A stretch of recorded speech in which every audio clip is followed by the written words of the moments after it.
As the French president's niece, I had spent my life hiding who I truly was, carving out a small existence of quiet anonymity. The man I fell in love with was as far from my world as one could imagine, an American from a working-class family fighting for every opportunity he could get. From the very beginning, we were a mismatch, a pairing so unlikely that even I had no faith it could last.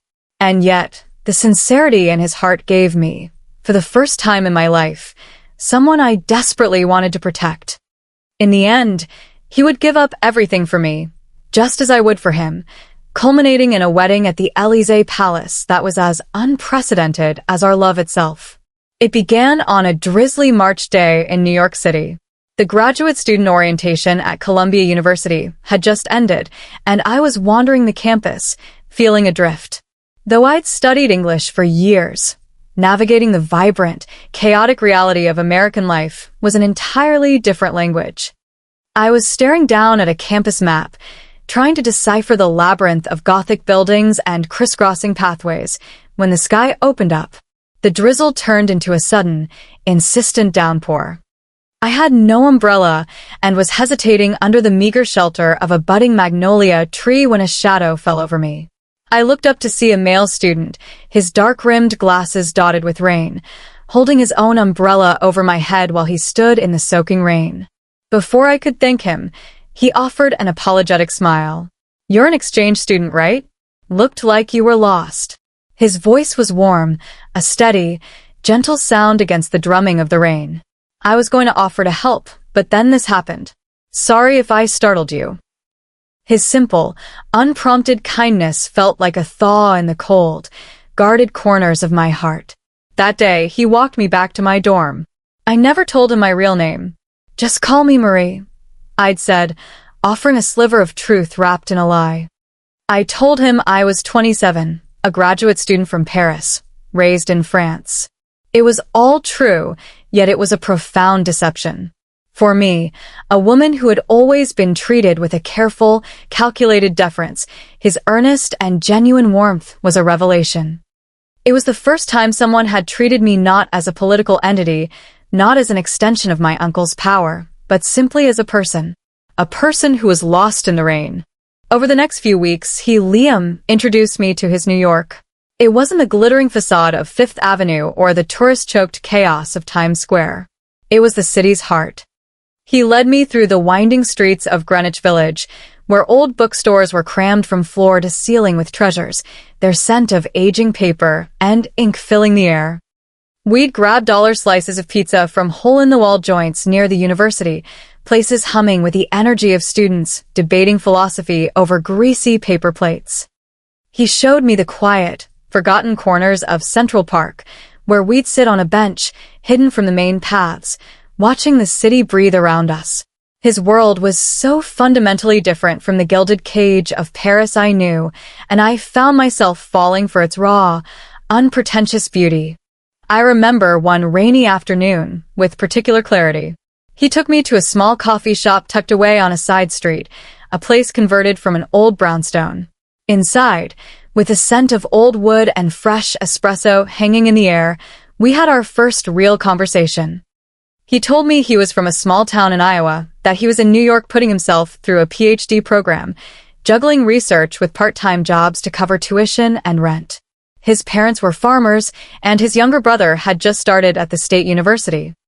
"What's France really like?" he asked, his eyes full of genuine curiosity. "Is Paris as romantic as it is in the movies?" His questions made my chest tighten. I wanted to tell him about the real Paris I knew, the one of state dinners and security details, but I couldn't. "I'm just an ordinary Parisian," I lied, the words tasting like ash in my mouth. I admitted my family was comfortable, well off, but I carefully concealed their identity. My uncle being the president, my life inside the Élysée Palace, a childhood surrounded by bodyguards, all of it became a secret I guarded with a fierce, desperate shame. The more time I spent with him, the heavier that secret became. But with that weight came an intoxicating freedom. Here, in this city of millions, I was just Marie, an ordinary student. There were no special considerations, no wary glances from people trying to gauge my influence. I was just a person, respected for who I appeared to be, and it felt more wonderful than I could ever have imagined. By April, the campus was painted in the vibrant pinks and whites of cherry blossoms and dogwood trees. We were walking along College Walk, the conversation flowing as easily as the spring air. "So, what's the real reason you came to New York?" he asked suddenly, his tone light but his eyes searching. "Just curious." My heart gave a painful thud against my ribs. Had he somehow found out? But looking into his face, I saw nothing but sincere interest. For a fleeting moment, the urge to tell him everything warred with the lifetime of conditioning that screamed for secrecy. "I came here to find freedom," I said, the words catching in my throat. I just wanted to be myself. It was the most honest answer I could give. He didn't press further, just nodded slowly in understanding. In that instant, his hand brushed against mine, a casual, unintentional touch that sent a jolt of electricity through me. We looked at each other, our eyes locking for a second that stretched into an eternity, before we both looked away, a silent acknowledgement passing between us. On a weekend in May, he invited me to the Hudson River waterfront. He brought a small picnic blanket and sandwiches he'd made himself. It was a date so simple, so unpretentiously American, that it would have been unimaginable in France, yet it made me happier than any Michelin-starred restaurant in Paris ever could. As the sun began to set, casting a golden glow over the river and the New Jersey skyline, he turned to me, his expression hesitant. "Marie, I have to be honest," he started, his voice quiet. "I really like you. I think I have since that first day. But you'll be going back to France soon. And we live in such different worlds." His frank confession made my heart race. I had known for weeks that I felt the same, that I was falling for him completely. But the different worlds he spoke of were separated by a chasm far wider and deeper than he could ever imagine. If he knew the truth, what would he think? "I like you too, Liam," I whispered. "But you're right. We do live in very different worlds." That night, under the glittering lights of the city across the water, we shared our first kiss. It was sweet and heartbreaking all at once, the taste of a forbidden love. For that one moment, I allowed myself to forget the secrets and the reality awaiting me, losing myself completely in him. By June, halfway through the semester, our connection had deepened into something undeniable. He invited me to his apartment, a tiny studio in Morningside Heights, a space so filled with books and academic papers that it seemed to be breathing with the force of his ambition. It was a raw, honest reflection of his life, the neat, ordered room of a young man running full speed towards his dreams. "I saved up for a long time just to afford this place," he told me with a shy pride. "After I finish my doctorate, I want to get a bigger apartment." His simple, earnest dream was a painful stab to my heart. The apartment I lived in alone back in Paris was 3 times the size of his studio, a fact I could never share with him. I just squeezed his hand tightly and smiled. "I know you'll make it happen," I said. "I believe in you." That night, we belonged to each other completely.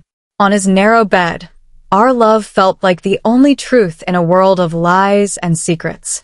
Falling asleep in his arms was the happiest, most peaceful moment of my life. July brought the suffocating heat of a New York summer. Most of the other international students had gone home, but I decided to stay in the city, to stay with him. The French consulate called me several times, and my uncle sent worried messages, but I ignored them all. I just wanted to live out this summer as an ordinary person in love. But reality was never that simple. One afternoon, we were sitting in a coffee shop in Soho when a group of French tourists walked past our table. One of them recognized me. "Hey, look," he exclaimed loudly in French. "Isn't that the president's niece?" I froze, a cold dread washing over me. Luckily, the group moved on quickly and Liam, sitting beside me, hadn't understood a word. But for me, it was a stark warning. How much longer could I keep this truth hidden? The sweltering heat of August descended on the city, and my relationship with Liam grew just as intense. We were nearly inseparable. After he finished his shift at his part-time library job, we'd meet for dinner, talking late into the night. Some nights, we'd stay together in his small studio. But in the midst of this happiness, my guilt was a constantly growing cancer. Every night, after he'd fallen asleep, I would slip out of bed and secretly check the news from France on my phone, my uncle's schedule, the political climate, rumors about my absence. Each headline pulled me back to the reality I was trying so desperately to escape. What hurt the most was his complete trust in me. He told me everything, holding nothing back, while I hid the most fundamental truth of my existence. He shared stories of his family's financial struggles, the immense pressure of his doctoral program, his anxieties about the future. "I just don't know if I'll be able to find a good job after I graduate," he confessed one night, his voice laced with vulnerability. "And what's going to happen with us? You have to go back to France, don't you?" His honesty was a knife in my gut. He had no idea that the chasm between us was infinitely greater than the one he feared. Then one evening it happened. He was borrowing my laptop to look up a source for his dissertation and accidentally clicked on my email, which I had left logged in. The inbox was filled with messages from the private secretariat of the Élysée Palace. "The Élysée?" he asked, his brow furrowed in confusion. "Isn't that the French presidential palace? Why would you be getting emails from them?" My blood ran cold. I quickly closed the window, but I couldn't escape the suspicion in his eyes. I was speechless, torn between fabricating another lie and the terrifying prospect of telling the truth. I knew another lie would only poison us further, but the truth could shatter everything. I stammered, my mind racing. "I'll explain it all later, I promise. It's complicated right now." He didn't press me, just gave a slow nod, but from that day on a subtle, unspoken tension settled between us. He never asked again, but I could feel him watching me, wondering, trying to piece together the puzzle of my secret life. At the end of August, he proposed that I come home with him for Thanksgiving. It was a big step, and we both knew it. In America, bringing someone home for Thanksgiving was a declaration, a sign that a relationship was serious. "I want to introduce you to my parents," he said, his voice sincere. "I want them to see how much you mean to me." His invitation sent a thrill of joy and a wave of terror through me. I was happy that he saw a future for us, but the thought of meeting his family meant building a new, more elaborate fortress of lies. After days of agonizing, I agreed. We took a train from Penn Station, heading west towards Iowa. As the urban sprawl of the East Coast gave way to the vast, open fields of the Midwest, the landscape transformed. The endless stretches of harvested cornfields, stretching out under a vast, pale sky, were a kind of stark, quiet beauty I had never seen in the French countryside. It was his world. His family's farmhouse was modest and old, but immaculately kept, radiating a sense of warmth and history. His parents welcomed me with open arms. His mother, her hands calloused from a lifetime of hard work, served me a feast she had clearly spent days preparing. His father, his face weathered by the sun, grinned from ear to ear. "Our boy brought home a beautiful girl from France," he said with a booming laugh. "Eat up, eat up." His mother's kindness brought tears to my eyes. To be welcomed with such genuine warmth, while I was deceiving them so completely, was an almost unbearable burden. That night, as Liam laid out blankets for me in the small guest room, he whispered, "My parents really like you. My mom said you seem so down to earth." The word felt like a needle to my heart. Down to earth. I, who had grown up in a palace, was fooling them all. The truth, that I was the niece of the French president, that one day I would have to leave this simple happiness behind and return to my gilded cage, felt heavier than ever. During the long weekend, he showed me every corner of his world. The school where he'd spent his childhood, the woods behind the farm where he used to climb trees, the creek where he swam in the summer. Learning about his past was a sweet and painful process. Sweet because it brought me closer to him, and painful because my own past was a story I could never fully share.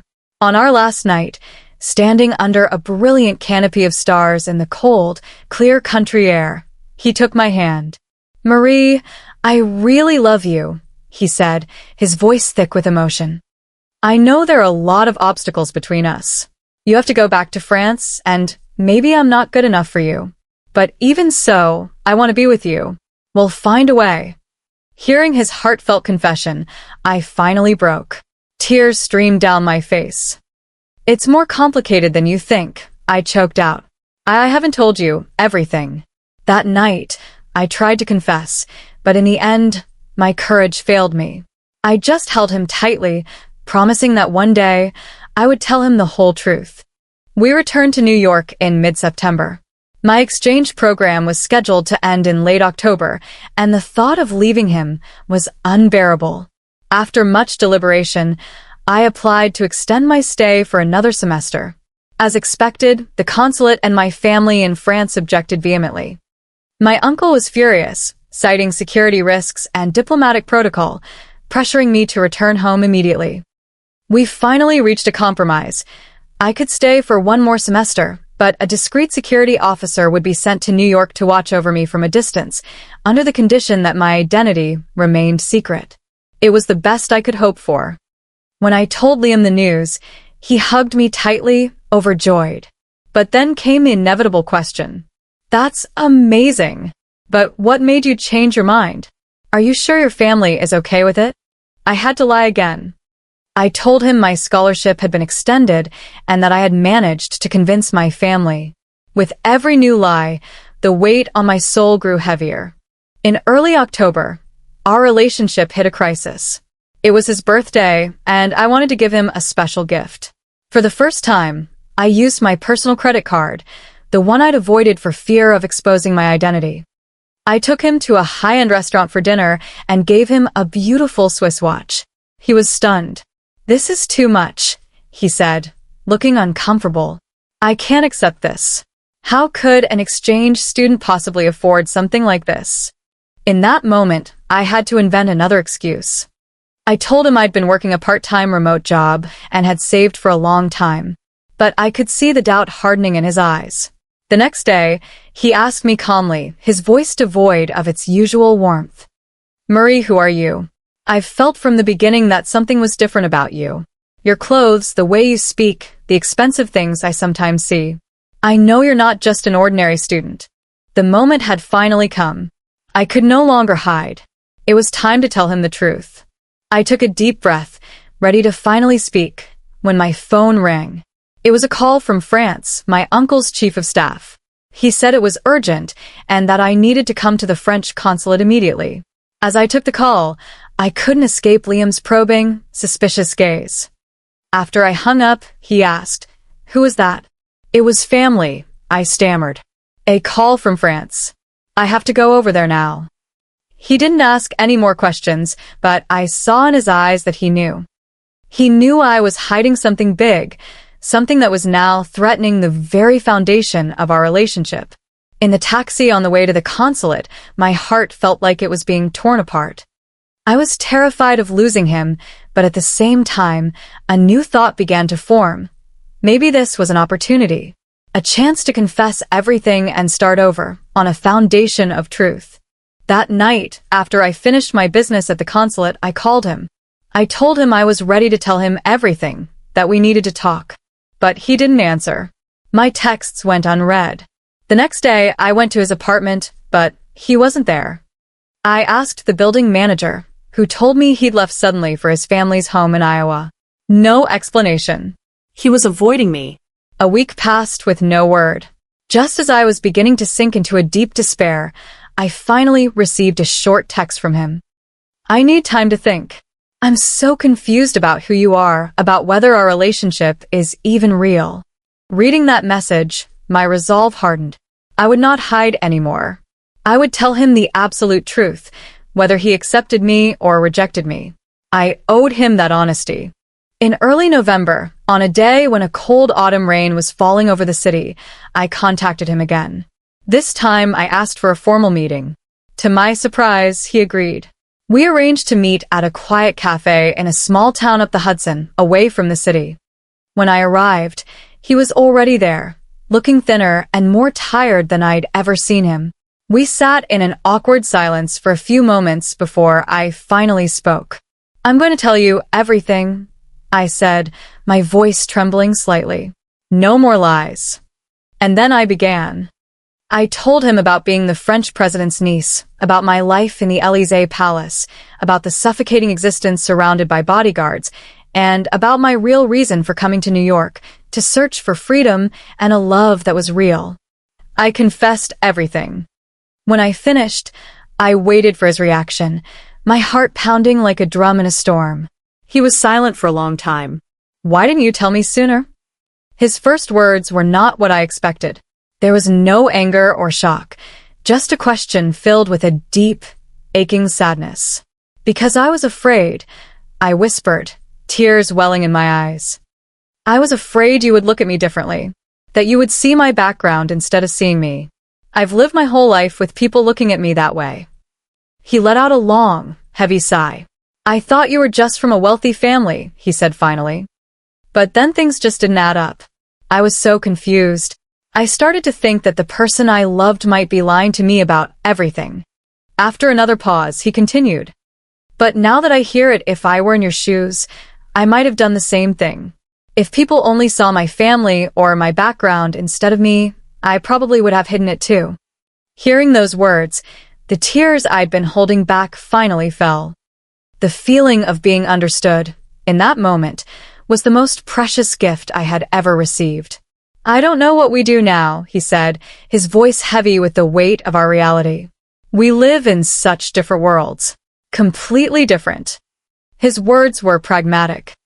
The niece of the French president and a graduate student from rural Iowa, our relationship seemed like a fairy tale, but the reality was far more complicated. Can we figure it out together?" I asked, my voice pleading. "I don't have all the answers right now, but if we both really want this, maybe we can." His suggestion lit a small flame of hope in my heart.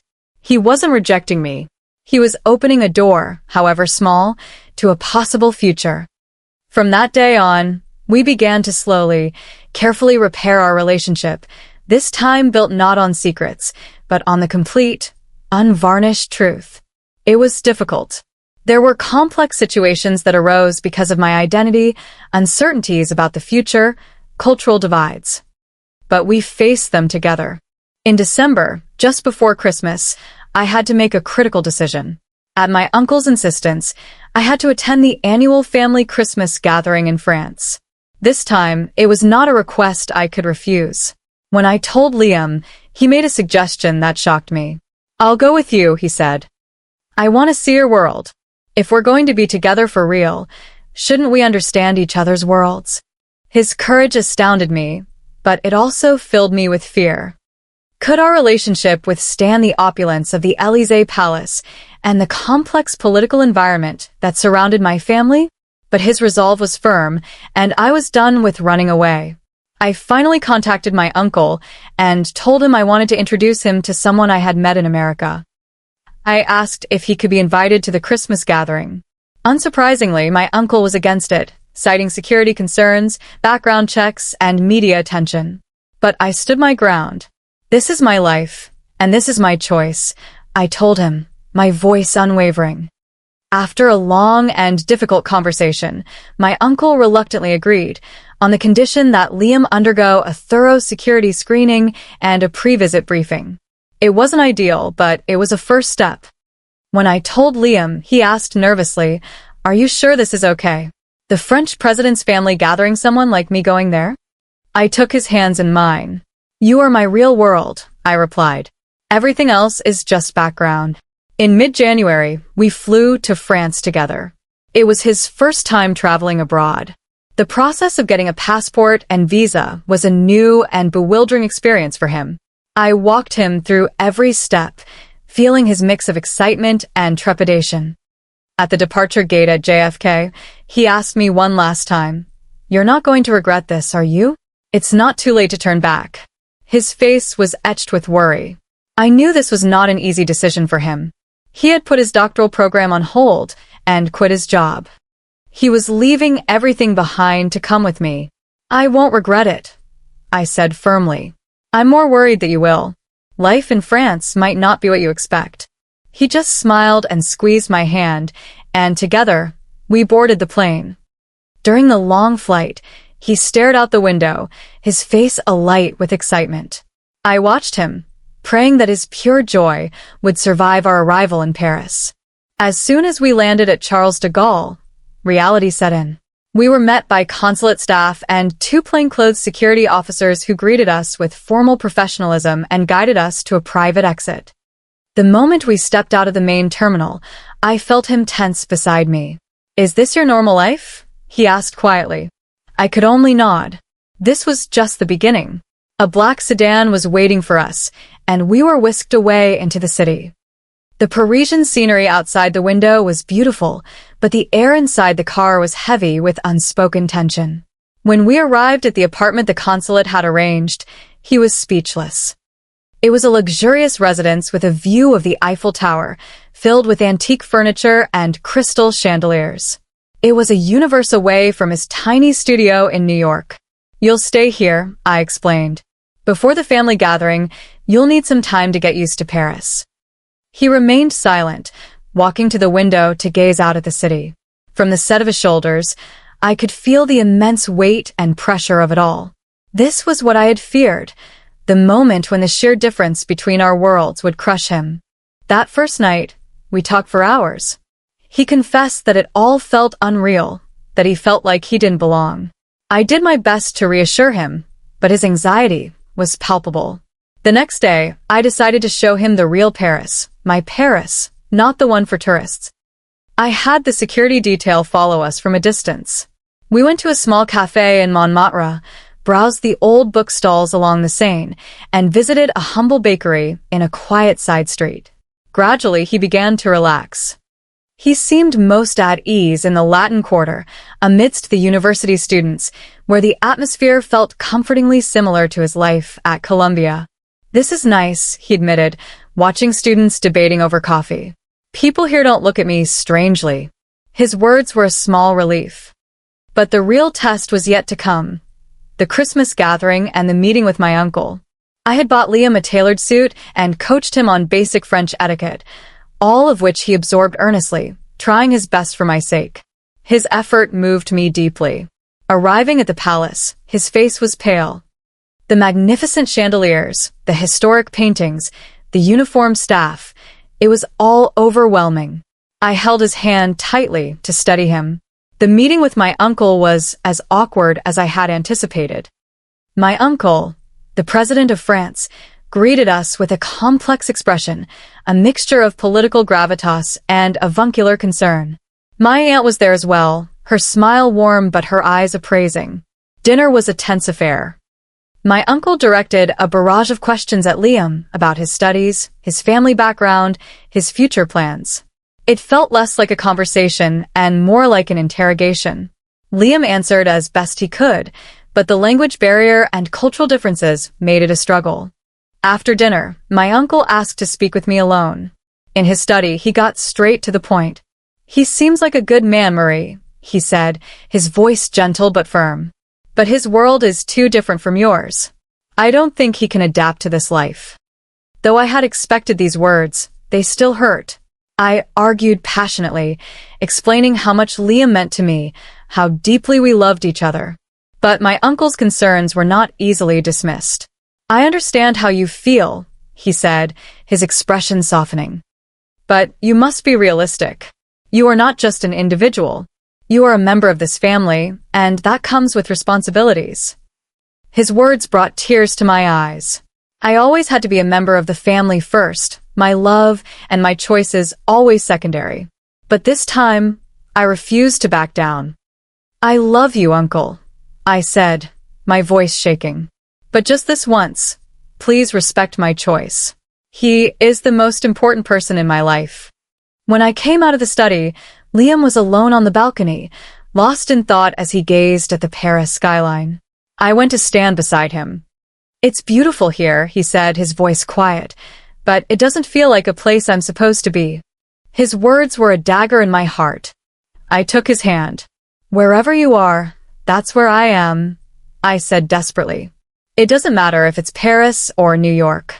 He gave a sad smile. But it's not that simple, is it? I saw your uncle's face. He doesn't approve of me. And, to be honest, I'm not sure I approve of myself here. On the ride back to the apartment, we were silent, each lost in our own thoughts. When we got back, he was unusually quiet, just standing by the window, staring out at the city lights. The next morning, I woke up to find his side of the bed empty. I sat up, alarmed, and searched the apartment, the kitchen, the living room, the bathroom, but he was nowhere. Then I saw it, a single folded piece of paper on the dining table. A letter. I love you, but this isn't my world, and I can't ask you to stay in mine. Go back to your life, your world. I think that's the only way I can truly love you. In that instant, my world shattered. He was gone. He had given up everything to come to France for me, and my world had driven him away. I called his phone frantically, but he didn't answer. My texts went unread. I threw on my clothes and ran out to find him, wandering the streets of Paris, calling his name, but he was gone. I contacted the consulate and learned he had gone to the airport early that morning. My heart stopped. I raced to the airport, but the flight to New York had already departed. I returned to the empty apartment, utterly defeated. My ambition, my world, it had cost me everything. Then go to him, he said finally. If you want to, I will help you. I looked up, stunned. His face was serious. The happiness of my family is what matters most.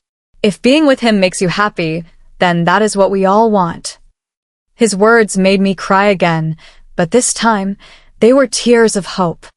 It wasn't over. I had another chance. The next day, I was on a plane back to New York. This time I was alone. No security, no special treatment. Just a woman in love, going back to his world. When I arrived at JFK, a cold December rain was falling, the damp air familiar on my face. It gave me a strange sense of comfort. Maybe this place, too, was becoming my home. I took a taxi to his apartment building, my heart hammering in my chest. Would he see me? Would he have already decided it was over? I rang the bell, but there was no answer. I tried again and again. Finally, I asked at the corner bodega, and the owner told me he had packed up his things and left a few days ago. He didn't know where he'd gone. A wave of despair washed over me. Was I too late? Had I lost him forever? I walked aimlessly in the rain, and then a thought struck me, his hometown. He must have gone back to Iowa. I immediately went to the bus terminal and bought a ticket for the next bus heading west. During the long hours on the road, watching the American winter landscape stream past the window, I thought about the simple, warm country that was so different from the splendor of Paris and the man I had met here, the man who had changed my life. I arrived in his small hometown in the late afternoon. Alone and disoriented, I didn't know where to begin. How would I find his family's farm? I gathered my courage and started asking people, using only his last name and a vague description. To my surprise, in this small town, many people knew him. Finally, an old man pointed me in the right direction. As dusk fell, the air grew colder. Walking down an unfamiliar country road, I had a fleeting thought. What am I doing? The niece of the President of France, abandoning the comfort of Paris to walk alone on a dark road in rural America. It was unimaginable. And then, in the distance, I saw a familiar silhouette walking down the road. My heart leaped. I started to run, shouting his name. He turned, his face a mask of shock and disbelief. I ran straight into his arms, hot tears streaming down my face. How could you just leave like that? I cried into his chest. Do you have any idea how hard it was to find you?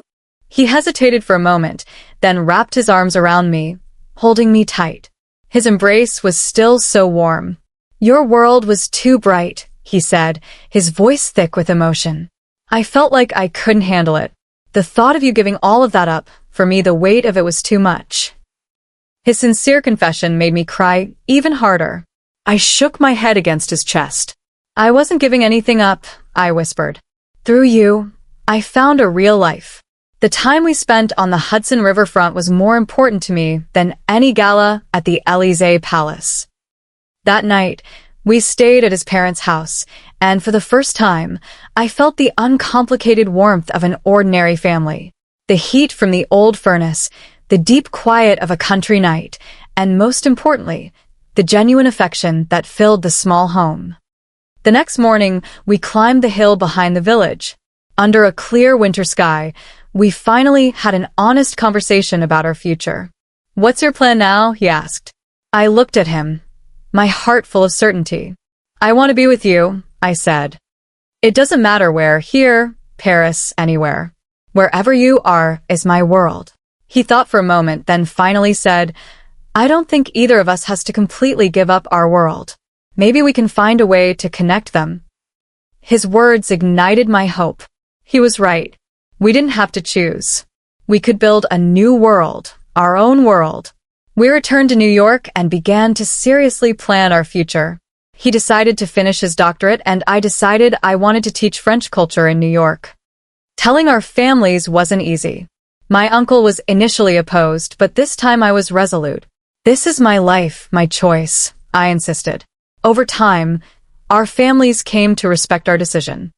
My uncle even planned an official visit to the US so he could get to know Liam better, and his parents made plans to one day visit France. When spring came and the cherry blossoms bloomed again, we held a small engagement ceremony on the Hudson River waterfront. Both our families were there. My uncle arrived on a state aircraft, and though his visit was brief, he gave us his blessing. Liam's parents brought pies made with apples from their own orchard. It was a moment where two different worlds, two different cultures, merged in perfect harmony. That day, my uncle spoke to Liam personally. "Thank you for making my niece happy," he said, his voice sincere. "Welcome to our family." The words brought tears to Liam's eyes. He knew how precious that acceptance was. That summer, we had a small wedding, a special ceremony that blended French and American traditions. I wore a modern white dress, and he wore a classic tuxedo. The food, the music, it was all a celebration of our two worlds becoming one. After we were married, we began a life that straddled New York and Paris. He continued his research at Columbia to complete his PhD, and I started working at the French Institute. We would travel to Paris a few times a year to see my family and to let him get to know my home country better. The man who had once seemed so intimidated gradually grew comfortable in Paris. Through academic exchanges, he began to build connections with French universities, and his research started gaining recognition in French academic circles. He found his confidence. 3 years later, on the day he received his doctorate, I was overcome with emotion. Sitting in the auditorium at Columbia, watching him proudly accept his degree, I thought of everything we had been through, all the obstacles and differences we had overcome. After the ceremony, he gave me a special gift. Inside a small box was a key. "It's to our first home," he said. "It's an old brownstone in Brooklyn that's been renovated. I think you'll like it." His words brought tears to my eyes. He always knew my heart. The house, a blend of traditional New York architecture and modern French design, felt like a perfect symbol of our relationship. It quickly became our sanctuary, a warm haven where our two worlds could meet. On weekends, his parents would visit, bringing fresh vegetables from their farm. Sometimes friends from France would stay with us. It was a space where two cultures mingled naturally. A year after he finished his doctorate, he was offered a postdoctoral research fellowship at the Sorbonne in Paris. It was not through my uncle's influence, but entirely on his own merit. I cannot put into words how proud I was of him. We decided to live in Paris for a year. This time was different. He was no longer an outsider trying to fit into my world. He was an accomplished scholar who had earned his own place. That year in Paris was another period of growth for us. His French became fluent, and his understanding of the culture deepened. And I, in turn, brought the simplicity and warmth I had learned from his world into my Parisian life, finding a new sense of balance. And then, our greatest joy arrived. During our stay in Paris, I became pregnant. It was the moment our two worlds would truly merge into one. I will never forget the tears of happiness in his eyes when I told him the news.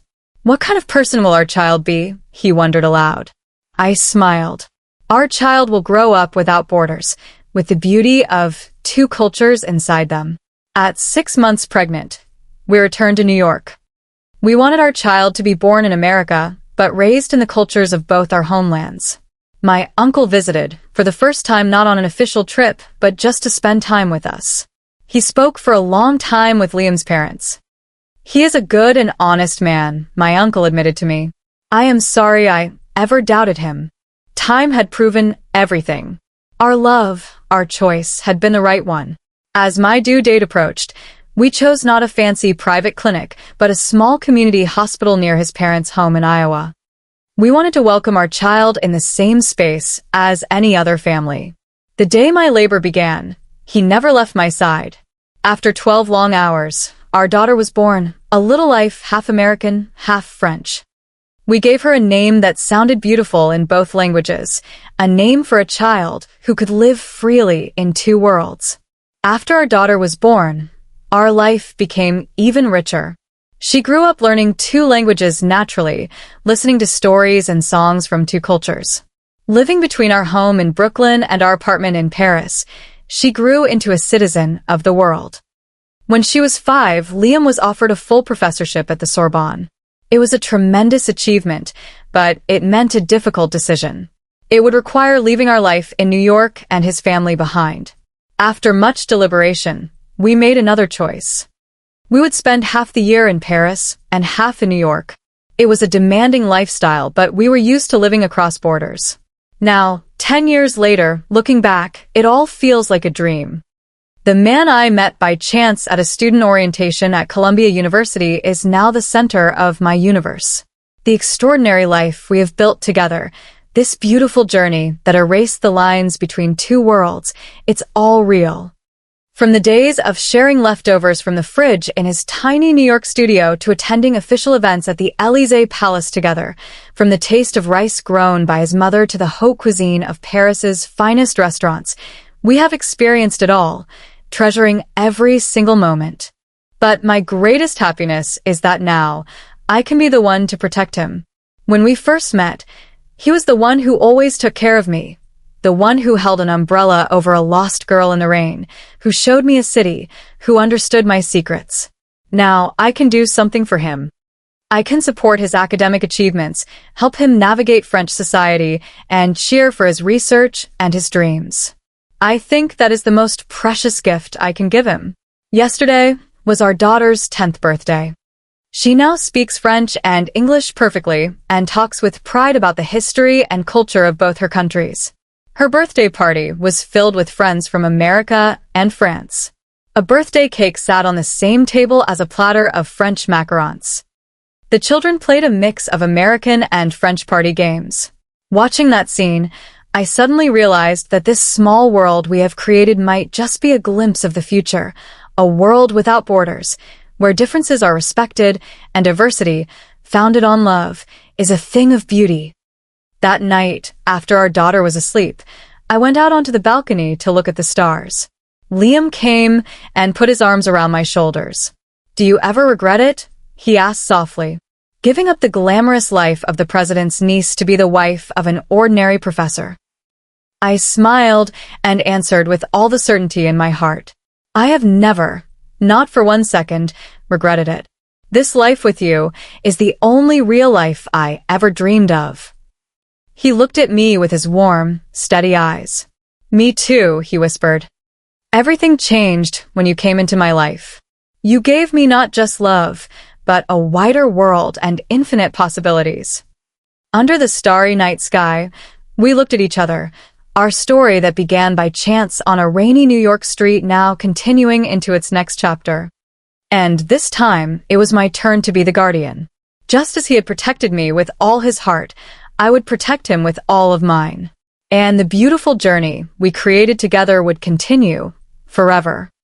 The meeting of the French president's niece and an ordinary American graduate student, a love story no one could have predicted, had crossed every border and prejudice to become something beautiful, a testament to the hope that when different worlds meet, they can create something far greater than they ever were apart.